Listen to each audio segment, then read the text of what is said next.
तो good morning dear student.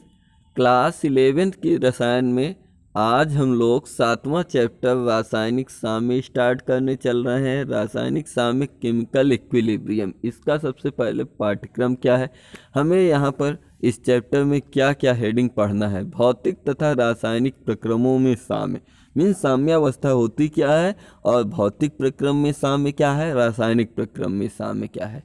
साम्य की गतिक प्रवृत्ति, साम्य की गतिक प्रवृत्ति क्यों होती है। द्रव्य अनुपाती क्रिया का नियम, साम्य स्थिरांक, साम्य को प्रभावित करने वाले कारक, ला सातेलिए का नियम, आयनिक साम्य, आयनिक अम्लों तथा क्षारकों का आयनन, प्रबल तथा दुर्बल वैद्युत अपघट्य, आयनन की मात्रा, बहुक्षारक अम्लों का आयनन, आयनन कुल मिलाकर के, अम्लीय शक्ति और पीएम की अवधारणा, पीएम की अवधारणा, बफर विलयन, विलेयता गुणनफल, सम आयन प्रभाव व उदाहरण सहित इतने चैप्टर आपको यहाँ पर पढ़ना है।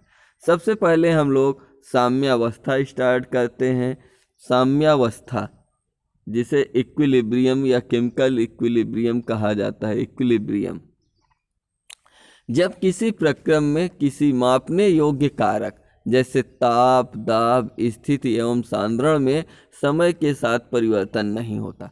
मापने योग्य कारक जैसे ताप है, किसी पदार्थ का टेम्परेचर है, किसी पदार्थ का दाब है, या स्थिति उसकी सांद्रता में कोई परिवर्तन नहीं होता, तो ऐसा प्रक्रम साम्यावस्था में, साम्य की अवस्था में कहलाता है। जैसे कि एक पात्र का ताप कुछ और था, दूसरे पात्र का ताप समय के साथ साथ परिवर्तित ना हो दूसरी स्थिति में जाने पर, तो वह साम्य की अवस्था में कहा जाएगा। किसी रासायनिक प्रक्रम में अभिकारक से उत्पाद के बनने में साम्यावस्था निम्न दो प्रकार की होती है। एक भौतिक साम्यावस्था फिजिकल इक्विलिब्रियम, दूसरा रासायनिक साम्यावस्था केमिकल इक्विलिब्रियम। अब हम लोग भौतिक साम्यावस्था क्या है, फिजिकल इक्विलिब्रियम को डिफाइन करते हैं। किसी भौतिक प्रक्रम में उपस्थित साम्यावस्था को भौतिक साम्यावस्था या भौतिक साम्य कहा जाता है। भौतिक साम्य निम्न तीन प्रकार की हो सकती है। पहला हम लोग इसको देखते हैं कि ठोस को द्रव में जब परिवर्तित करते हैं तब साम्य की अवस्था में क्या परिवर्तन होता है। ठोस एक सिन ऑफ रिवर्सिबल, उत्क्रमणीयता का चिन्ह, ठोस द्रव इक्विलिब्रियम, और द्रव को गैस में परिवर्तित करने पर, ठोस को गैस में परिवर्तित करने पर ठोस द्रव साम्यावस्था। जब एक ठोस पदार्थ अपने गलनांक पर स्थित होता है तो उसकी ठोस एवं द्रव प्रवस्थाएं निम्न प्रकार साम्यावस्था में स्थित होती हैं। ठोस को द्रव में परिवर्तित किया गया, उसके गलनांक के बराबर ताप देने पर और हिमांक के बराबर ताप देने पर वो द्रव वापस ठोस में परिवर्तित हो जाता है। उदाहरण, जब जल तथा बर्फ को 273 केल्विन ताप तथा 1 वायुमंडल दाब पर एक पूर्ण रूपेण ऊष्मारोधी थर्मल फ्लास्क में लिया जाता है, थर्मल फ्लास्क इंसुलेटेड पात्र में लिया जाता है, तो निम्न अभिक्रिया होती है। बर्फ जल साम्यावस्था, H2O आपका सॉलिड जो है ये बर्फ है, और H2O द्रव जल की अवस्था में 273 केल्विन ताप पर 1 वायुमंडलीय दाब में परिवर्तित होती है। अब यहाँ पर हम लोगों ने बी पार्ट इसका द्रव वाष्प साम्यावस्था। जब किसी द्रव को एक बंद पात्र में आंशिक रूप से लिया गया, थोड़ी सी मात्रा में लिया गया, तो द्रव में उपस्थित ऊर्जा युक्त अणु वाष्पन के कारण द्रव के ऊपर स्थित रिक्त स्थान में एकत्र हो जाता है।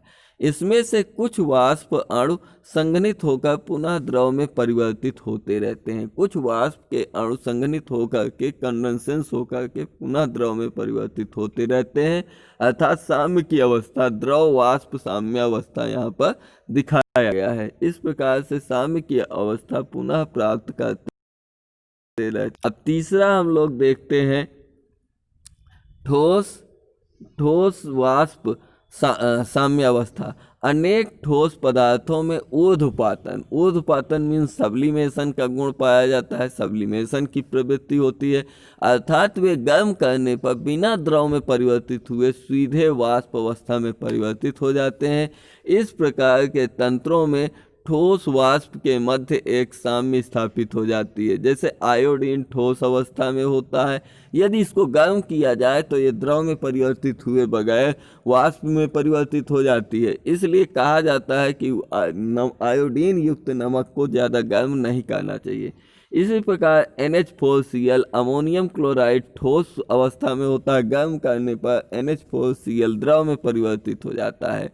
कपूर ठोस को गर्म करने पर सीधे वाष्प में परिवर्तित होकर उड़ने लगता है।